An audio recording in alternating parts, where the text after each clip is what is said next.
Designed to help you fall asleep. Find us on snoozecast.com and follow us on social media and wherever you listen to podcasts. Our current goal is to get to 100 reviews on the podcast app to help as many new listeners find us as possible. If you haven't subscribed and written a review yet, please do. Thank you to everyone who's taken the time to do so already. Please know that we read every single review, often out loud to each other, and we can't tell you how happy it makes us to know we are making a difference in helping you sleep. This episode is supported by Loamy Soil. Tonight, we'll be reading a section of the book Mushrooms, How to Grow Them, called Mushroom Growing in the Paris Caves, written by William Falconer and published in 1892. The famous architecture of Paris was built using the limestone extracted from underneath the city. The resulting catacombs were also used to grow the Paris mushroom, a type of the button variety. Legend has it that mushroom farming in these caves started when some deserters of Napoleon's army, along with their horses, discovered that mushrooms naturally flourished on the mixture of limestone and horse manure within.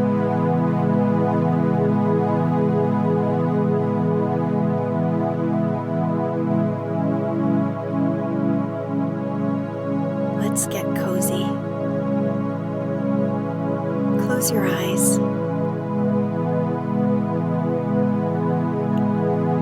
Relax your body into the softness of your bed. Now, take a few deep breaths.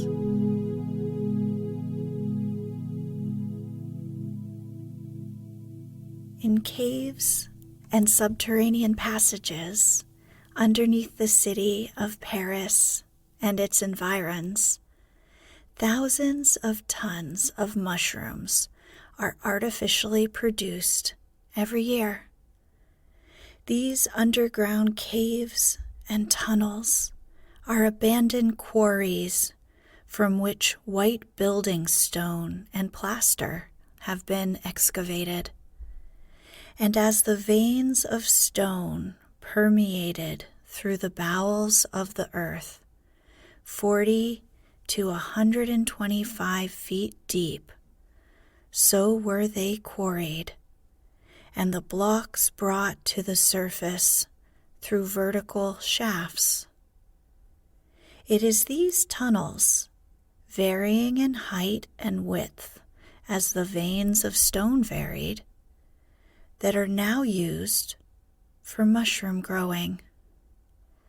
Monsieur Lachaume, in his book, The Cave Mushroom, tells us, in the department of the Seine, there are 3,000 quarries, those which have been abandoned and which are situated close to Paris are used by the 250 mushroom growers of the department.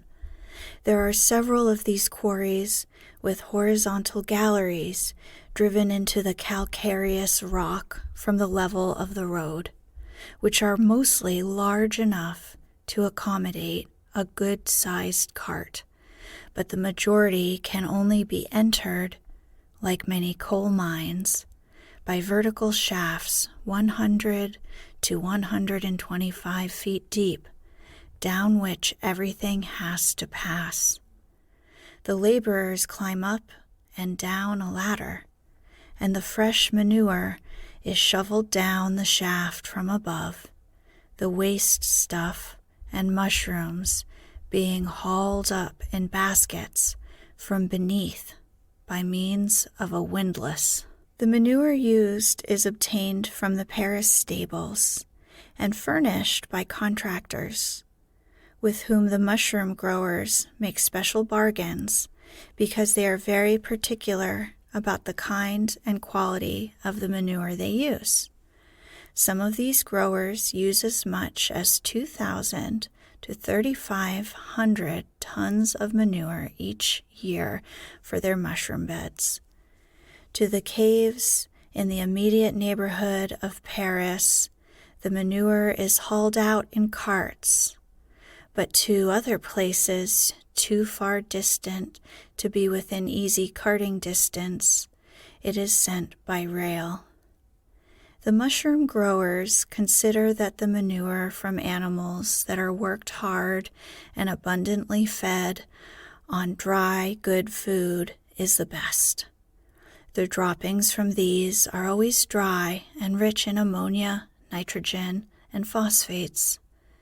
The manure from entire horses that are worked hard they regard as the best, and, next in value, that from mules. The manure from horses kept for pleasure, such as carriage and riding horses, is regarded as poor, notwithstanding the high feeding of these animals, and the manure from horses fed on grass or roots, also that of cows, as worthless. Stress is laid on the importance of having a good deal of urine-soaked straw in the manure, and this is another reason why manure from draft horses is preferred to that of animals kept for pleasure, as the bedding of the former is not apt to be kept so clean as that in aristocratic stables. The preparation of the manure is conducted near the mouth of the caves or shafts on a level, dry piece of ground, and altogether out of doors. As soon as sufficient manure for a pile is obtained, it is forked over, thoroughly shaken up and intermixed, divested of all extraneous matter, such as sticks, stones, bottles, scrap iron, old shoes, and the like we find in city stable manure, and any dry straw is moistened with water. It is then squared off into a heap 40 inches high and trodden down to 30 inches high. In this state, it is left for about 6 days, when it is turned, shaken up loosely, the outside turned to the inside, and all dry parts watered, and the same shallow square form is retained, and it is again trodden down firm.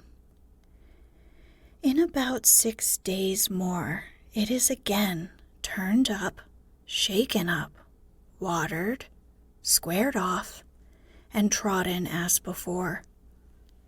In about 3 days after this, it should be fit for use and may be turned, shaken up loosely, and dumped down the shaft into the cave and carried to the spot where the beds are to be formed. Of course, these operations must be modified according to circumstances and the condition of the manure. In making the beds, the ground is first marked off. The first bed is made alongside of the wall and rounded to the front. The other beds run parallel with this and may be straight, crooked, or wavy, as the interior of the cave may suggest. The beds are all ridge-shaped, 18 to 20 inches wide at the base, 18 to 20 inches high in the middle, 6 inches wide at top, and the sides sloping. Pathways 12 inches wide run between the beds. The workmen build the beds by piecework and receive 1/2 cent per running foot. A good workman can make 240 feet a day. The beds are built neatly and firmly and with much nicety as regards size and proportions. But the workmen do not use a fork or any other tool in the construction of the beds. They lift, shake up, spread, and build the manure with their naked hands and pack it firm with their knees. The spawn is obtained from the working beds and is what the mushroom growers there call virgin spawn, though not at all what we know by that term. As a succession of beds is kept up all year round, it is an easy matter for the growers to get their spawn at any time. The best time to get the spawn is when the young mushrooms are first appearing. A bed or part of a bed in capital working order is selected and broken up, and the cakes of manure thoroughly matted up with the active mycelium selected for spawning the fresh beds. It is asserted that from this active spawn, crops of mushrooms appear in 20 days less time than if dry spawn were used. The French spawn is used somewhere between the 7th and 14th day after making the bed. It will be in condition for spawning. Break the spawn into pieces between 2 and 3 inches long, 2 inches wide, and 3/4 of an inch thick, and insert these pieces in 2 rows along the sides of the ridges. The first row 8 inches above the ground, the second row 8 inches above the first, and the pieces put in a fashion 8 inches apart in the row. The manure is firmly packed in upon the spawn, the surface left smooth and even and without being further disturbed until earthing time. Much stress is laid upon stratifying the spawn before using, when dry spawn is employed. About 8 days before a bed is to be spawned, the dry spawn is spread out in a row on the floor of the cave or cellar so that it may absorb moisture and the mycelium begin to run. At spawning time, these cakes or flakes are broken up and used in the ordinary way, and, it is claimed, with a week's difference in favor of the early appearing of the mushrooms. But no more spawn than is necessary for immediate use should be stratified, for it will not bear being dried and damped again. The chips and powder of the stone, which has been taken out of the quarry, and which can be had in abundance on the floor of the quarry or on the surface of the ground around the shaft, are sifted, and the finer part saved and mixed with earth in the proportion of 3 parts of stone dust to 1 of earth, and with this the beds are molded over. The powdered stone is strongly impregnated with salts, so advantageous to the mushrooms. In 7 to 9 days after spawning, the beds are ready for earthing over. This depends upon the condition of the spawn and how well it has run in the manure. Before being earthed over, the outside surface of the beds should be covered with white filaments radiating in all directions, which give to the beds a bluish appearance. When the bed is in the proper state for being covered with earth, the mold is laid on equally and firmly over the surface, about 3/4 of an inch deep. It is then thoroughly watered through a fine rose watering pot and allowed to settle until the next day, when it is beaten solid by the back of a wooden shovel. The bed now needs no further care until the young mushrooms appear, except a light occasional watering, should it get dry. In spacious, high-roofed caves, the mean temperature is about 52 degrees, while in a narrow, low-roofed one, it is about 68 degrees. Of course, this makes a wide difference in the time of bearing and duration of the beds in the different caves. Those in the warm caves come into bearing soon and stop bearing quicker than do those in the high-roofed caves. On an average, the first mushrooms appear in about 40 days after the beds are spawned, and the beds continue bearing for 40 or 60 days. But toward the end of that time, the yield diminishes very rapidly. They are gathered once a day, usually about midnight, so that they may reach the Paris market early in the morning. In size, the mushrooms range from 3/4 to 1 5/8 inches in diameter of top, and are pure white in color. The workmen always gather the mushrooms by plucking them out by the roots, and never by cutting them. The gatherers have 2 baskets, carried knapsack fashion, on their back. One is to receive the mushrooms as they are picked.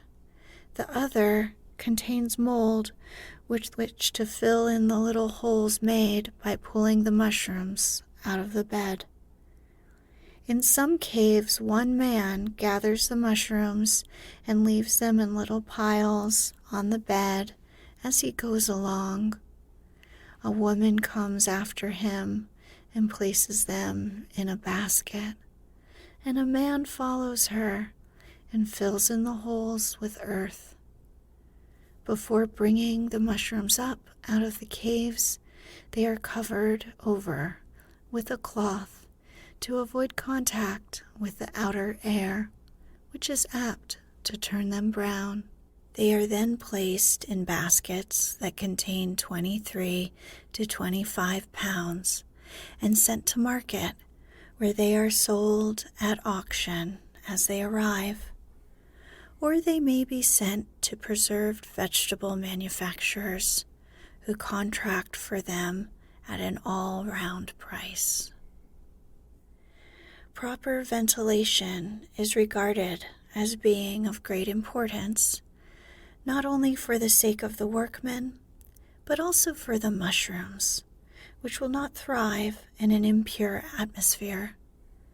Ventilation is afforded by means of narrow shafts surmounted by tall wooden chimneys, whose upper ends are cut at an angle so that the beveled side faces north. In order to avoid sudden changes of temperature and strong drafts, fires, trapdoors, and other means employed in assisting the ventilation of coal mines are adopted. To stop strong drafts, too, in the passages, tall, straw-thatched hurdles are set up. In narrow caves, the breath of the workmen, the gases given off by fermentation, and the products of combustion of the lamps would soon so vitiate this atmosphere as to render the caves uninhabitable were they not properly ventilated. Indeed, it frequently occurs that caves in which mushrooms have been grown continuously for some years have to be abandoned for a year or two because the crop has ceased to prosper in them. But after they have been thoroughly cleared of all beds, and the surface soil that would have been likely to be touched or affected by the manure, and ventilated and rested for a year or two, mushrooms can again be grown successfully. Gathering and marketing mushrooms. This is an important point in the cultivation of mushrooms and should be attended to with painstaking discretion. When mushrooms are fit to pick depends upon several conditions.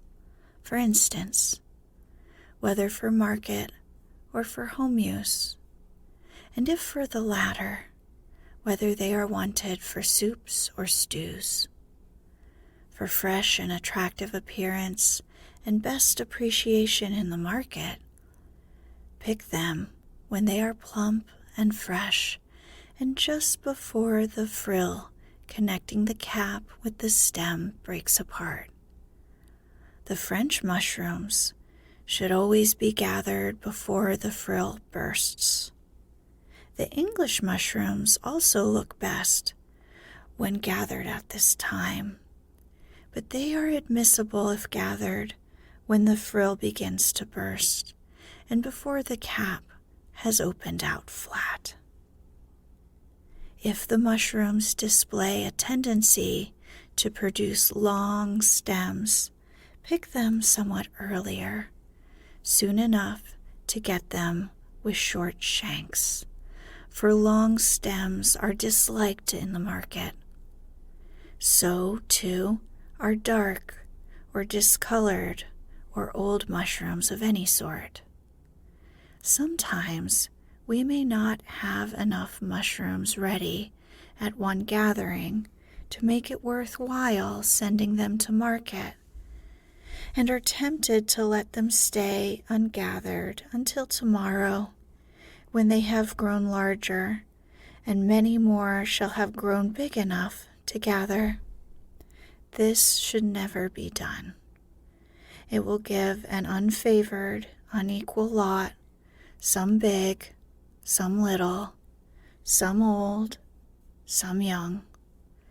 Far better pick every one the moment it is ready to gather, and keep all safe in a cool place and covered until some more are ready for use, and in this way have a uniform appearing lot of young produce. Mushrooms for soup should always be gathered before they burst their gills. Indeed, they are mostly gathered when in a bud-in state, that is, when they are about the size of marbles. In this condition, when cooked, they retain their white appearance and do not discolor the soup. Immature mushrooms are deficient in flavor.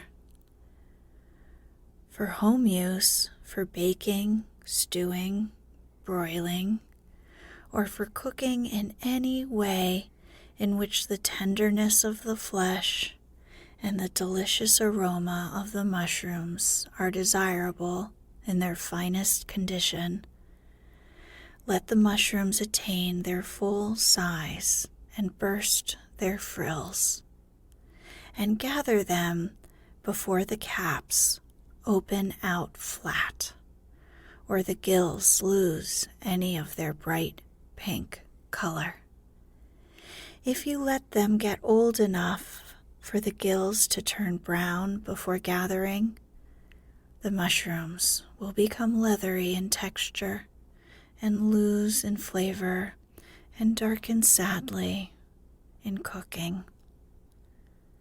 In picking, always pull the mushrooms out by the root, and never, If practicable to avoid it, cut them over with a knife. In gathering, take hold of the mushrooms and give them a sharp but gentle twist, pressing them down at the same time, and they generally part from the bed without any trouble. Then place them in the baskets, root end down, so as to keep them perfectly clean and free from grit.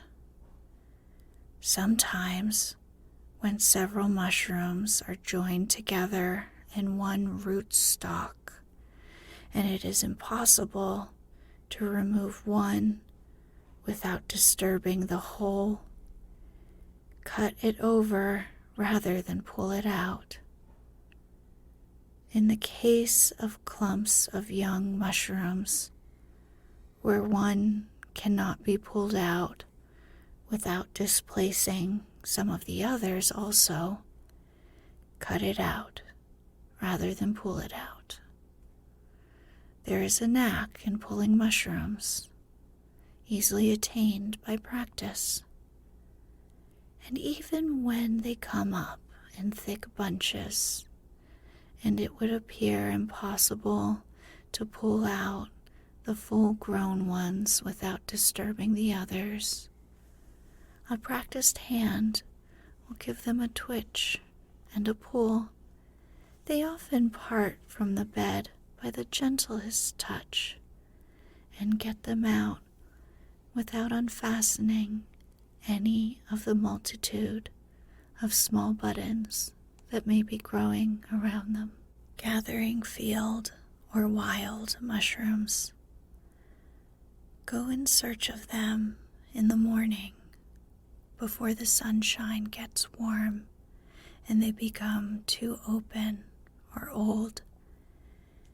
If you wish to gather and preserve them in their most perfect condition, pull them up by the roots.